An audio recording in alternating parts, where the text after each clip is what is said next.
Vous prenez un amour transcendant, une lumière divine, mais laissez-moi questionner, n'est-il pas dans la raison pure et l'observation des lois naturelles que se trouve la vérité ultime?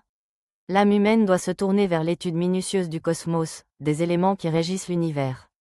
Pourquoi s'en remettre uniquement à une foi révélée, lorsque l'esprit peut percevoir et comprendre les mécanismes de ce monde par les sciences, la raison, et la réflexion philosophique?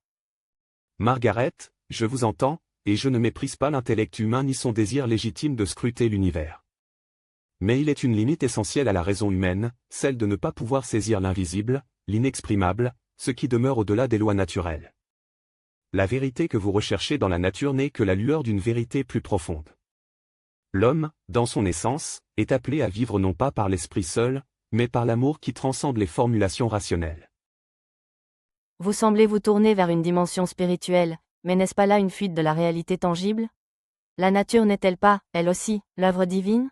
N'est-ce pas dans la compréhension des lois physiques que l'on entre véritablement en communion avec l'ordre cosmique? L'amour, bien que noble, ne peut suffire à comprendre l'architecture du monde. Nous devons élargir notre vision par la science, la quête de savoir, et le défi intellectuel.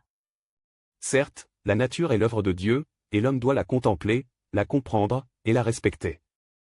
Mais il doit aussi reconnaître qu'il existe un mystère profond en toute chose, un système divin qui échappe à toute explication rationnelle. L'amour et la foi ne sont pas des substituts à la raison, mais des compléments indispensables. Ils ouvrent l'âme à des vérités plus profondes que celles que l'esprit seul peut saisir. Vous parlez de mystères, et pourtant, ces mystères, Jésus, ne sont-ils pas les résultats de causes naturelles qui nous échappent encore? La nature, avec ses mécanismes, est régie par des principes qui attendent d'être découverts par l'esprit humain.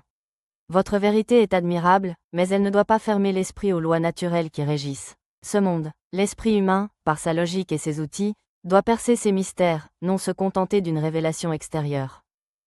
Margaret, votre raisonnement est juste, mais vous oubliez une vérité fondamentale, l'amour est la clé de l'existence humaine, pas simplement l'intellect.